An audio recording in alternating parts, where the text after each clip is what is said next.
இந்த பாஷா விழாவில் வந்து 100 டேஸ் விழாவில் வந்து அவர் வந்து ஸ்டேஜில் இருந்தார் ப்ரொடியூசராக. அந்த வெறிகுண்டு கலாச்சாரத்தை பற்றி நான் பேசினேன். எனக்கு வந்து அவ்வளோ பேசியிருக்கேன். அவரை வச்சுட்டு மினிஸ்டராக வச்சுக்கிட்டு அதை பற்றியும் நான் பேசக்கூடாது. அந்த அளவுக்கு வந்து அப்போது வந்து எனக்கு ஒரு தெளிவோ இல்லை ஒரு ஏதோ இல்லை. அதை பற்றி பேசிட்டேன். அது பேசின பிறகு அது தெரிஞ்ச பிறகு அப்போ வந்து ஒரு ஏடிஎம்கேல வந்துட்டு ஒரு மினிஸ்டராக இருந்தார் புரட்சி தலைவி ஜெயலலிதா அவர்கள் வந்து அவரை வந்து அந்த பதவியிலேருந்தே அவர் தூக்கிட்டாங்க. மினிஸ்டர் பதவியிலேருந்து தூக்கிட்டாங்க. எப்படி அது நீங்கள் வந்து ஸ்டேஜில் இருந்துட்டு ரஜினி வந்து வெடிகுண்டுகளை அதை பற்றி அந்த மாதிரி நம்ம கவர்மெண்ட் அகேன்ஸ்டாக பேசினா எப்படி நீங்கள் வந்து சும்மா இருக்க முடியும்னு சொல்லி அவங்க வந்து தூக்கிட்டாங்க. அது தெரிஞ்ச உடனே எனக்கு வந்து அப்படியே வந்து எனக்கு ஆடி போச்சு. எனக்கு என்னடா இது என்னாலே தான் இப்படி ஆச்சு அப்படின்னு சொல்லிட்டு நைட்டெல்லாம் எனக்கு தூக்கம் வருது.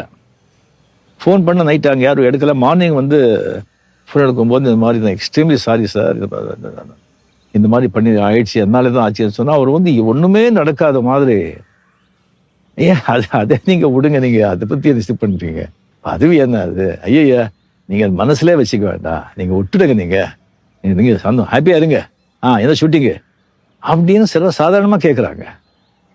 எனக்கு வந்து அந்த தெலுங்கு வந்து எப்போவுமே அது போகலை. ஏன்னா நான் தான் கடைசியாக பேசினது. நான் கடைசியில் பேசின பிறகு அது எப்படி மைக்கை பிடிச்சி வந்து அவர் பேச முடியும்? மதிப்புக்குரிய சிஎம் ஜெயலலிதா அவர்களுக்கு எதிராக நான் வந்து ஒரு குரல் கொடுக்கறதுக்கு வந்து சில காரணங்கள் இருந்தால் கூட இந்த காரணம் ரொம்ப முக்கியமானது.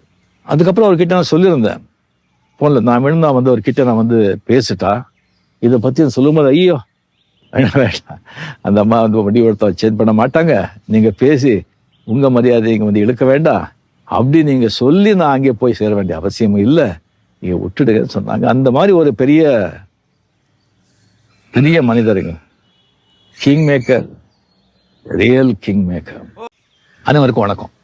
RMV the king maker, the documentary, இதில் வந்து அவரை பற்றி பேசுறதுல வந்து எனக்கு வந்து ரொம்ப மகிழ்ச்சி. ஸோ எனக்கு வந்து ரொம்ப நெருக்கம் மரியாதை கொடுத்து என்னோட அன்பா என் மேலே வந்து அவ்வளோ அன்பா காட்டினவங்க வந்து ஒரு 3-4 பேருங்க. அதாவது வந்து Balachander sir, Cho sir, Ponjavanachalam, RMV sir, இவரெல்லாம் வந்து இல்லைன்னு சொல்லும்போது சில டைமில் வந்துட்டு